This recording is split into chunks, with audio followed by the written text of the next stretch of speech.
കോൺഗ്രസിൽ മുഖ്യമന്ത്രി തർക്കം മുറുകുന്നതിനിടെ തുറന്നു പറച്ചിലുമായി രമേശ് ചെന്നിത്തല താനൊരു സുപ്രഭാതത്തിൽ പൊട്ടി വീണ ആളല്ലെന്നും ഒരുപാട് കഷ്ടപ്പെട്ടാണ് ഈ നിലയിലെത്തിയതെന്നും രമേശ് ചെന്നിത്തല പറഞ്ഞു. ഇന്ന് സോഷ്യൽ മീഡിയയിൽ ആളുകൾക്ക് നേതാവാകാമെന്നും പാർട്ടിക്ക് വേണ്ടി കഷ്ടപ്പെട്ടവരുടെ തലമുറയാണ് താനെന്നും രമേശ് ചെന്നിത്തല. KJ ശ്രീജിത്തുണ്ട് വിവരങ്ങളുമായി. ശ്രീജിത്ത്, എന്തായാലും കോൺഗ്രസിലെ മുഖ്യമന്ത്രി തർക്കങ്ങൾ തുടരുന്ന സാഹചര്യത്തിൽ രമേശ് ചെന്നിത്തലയുടെ ഈ തുറന്നു പറച്ചിൽ നിന്ന് എന്താണ് മനസ്സിലാക്കേണ്ടത്?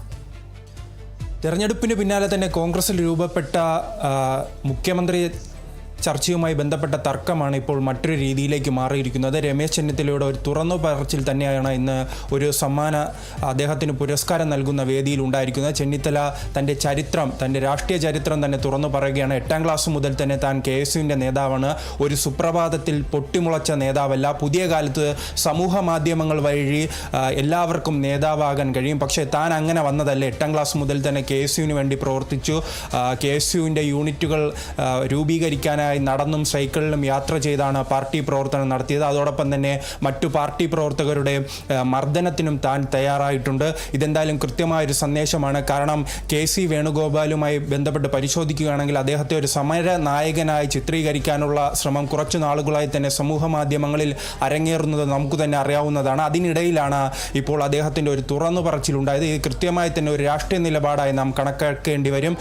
കാരണം ഇതിൻ്റെ എല്ലാം ചർച്ചകൾ കുറച്ചു നാളുകളായി പരിശോധിക്കുകയാണെങ്കിൽ സമൂഹ മാധ്യമങ്ങളിൽ നിറഞ്ഞു നിന്നു.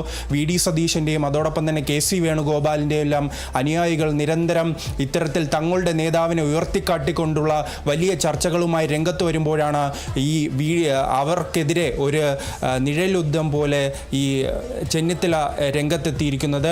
എന്തായാലും ഈ ചരിത്രം ആർക്ക് വേണ്ടി അതോടൊപ്പം തന്നെ ആരെ ഉദ്ദേശിച്ചാണ് പറഞ്ഞത് എന്നെല്ലാം ഇനി വരും ദിവസങ്ങളിൽ തന്നെ കൃത്യമാകും. പക്ഷേ ഇതിനിടയിൽ തന്നെ ഇന്ന് KPCCയുടെ ഭാഗത്തു നിന്ന് ഒരു നിർണായകമായ ഒരു നിലപാടുണ്ടായിരുന്നു. ഈ മുഖ്യമന്ത്രി ചർച്ചകൾ അവസാനിപ്പിക്കണമെന്ന് പറയുമ്പോഴും ഇപ്പോഴും നാം സമൂഹ മാധ്യമങ്ങൾ പരിശോധിക്കുമ്പോൾ ഈ 3 നേതാക്കളുടെയും അണികൾ തമ്മിൽ വലിയ രീതിയിലുള്ള തർക്കങ്ങൾ ഉണ്ടാകുന്നു.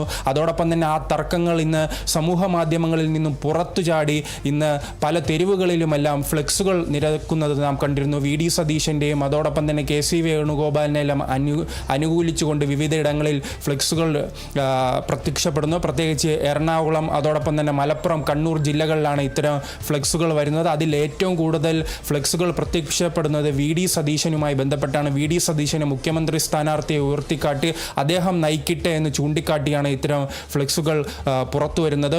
പക്ഷേ അതിന് സമാനമായി തന്നെ ഈ സമൂഹ മാധ്യമങ്ങളിൽ KCക്ക് അനുകൂലമായും ചില പരാമർശങ്ങളും പോസ്റ്റുകളും എല്ലാം രൂപപ്പെടുന്നു.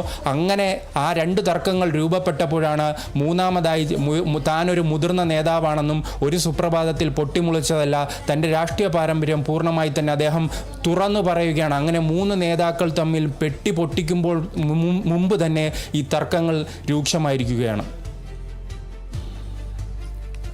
ശരി, KJ ശ്രീജിത്താണ് വിവരങ്ങൾ നൽകിയത്.